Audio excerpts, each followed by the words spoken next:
2020 ലോകകപ്പിന്റെ ഫൈനൽ ലക്ഷ്യമിട്ട് ഇന്ത്യ ഇന്നിറങ്ങും. ഇന്ന് രാത്രി 8 മണിക്ക് ഗയാനയിൽ നടക്കുന്ന രണ്ടാം സെമിയിൽ നിലവിലെ ചാമ്പ്യന്മാരായ ഇംഗ്ലണ്ടാണ് എതിരാളികൾ.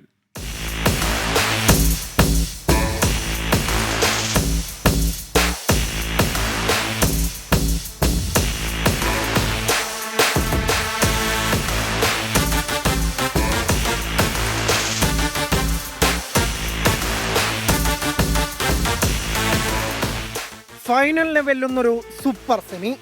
മുൻ ചാമ്പ്യന്മാരായ ഇന്ത്യ നിലവിലെ ജേതാക്കളായ ഇംഗ്ലണ്ടിനെതിരെ. ഗയാനയിൽ മഴയും മിന്നലുമില്ലെങ്കിൽ കാണാം ത്രില്ലർ പോര. അപരാജിതരായിട്ടായിരുന്നു രോഹിത് ശർമ്മയുടെയും ടീമിന്റെയും സെമിയിലേക്കുള്ള മുന്നേറ്റം. പ്രഥമ 2020 ലോകകപ്പ് നേടിയ ടീം ഇന്ത്യയുടെ ലക്ഷ്യം രണ്ടാം കിരീടം. 2013 ശേഷം ICC കിരീടങ്ങൾ നേടിയിട്ടില്ലെന്ന നാണക്കേടും ലോക ടെസ്റ്റ് ചാമ്പ്യൻഷിപ്പിലെയും ഏകദിന ലോകകപ്പിലെയും ഫൈനൽ തോൽവികളുടെ സങ്കടവും മറികടക്കണമെങ്കിൽ ഇന്ത്യക്ക് ഇത്തവണ കിരീടം നേടിയേ തീരൂ. കഴിഞ്ഞ 2020 ലോകകപ്പിന്റെ സെമിയിൽ ഇംഗ്ലണ്ടിനോടേറ്റ 10 വിക്കറ്റ് തോൽവിക്കും കണക്ക് തീർക്കാനുണ്ട്. മൂന്നാം ലോകകപ്പിനൊപ്പം കിരീടം നിലനിർത്തുന്ന ആദ്യ ടീമെന്ന റെക്കോർഡാണ് ഇംഗ്ലണ്ടിന്റെ ലക്ഷ്യം.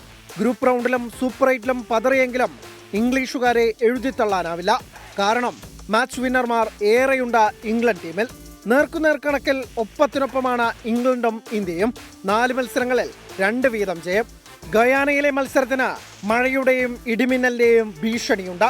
റിസർവ് ദിനമില്ലാത്തതിനാൽ മഴ കളി മുടക്കുകയാണെങ്കിൽ സൂപ്പർ 8ലെ സമ്പൂർണ്ണ ജയത്തിന്റെ കരുത്തിൽ ഇന്ത്യ ഫൈനലിലേക്ക് മുന്നേറും.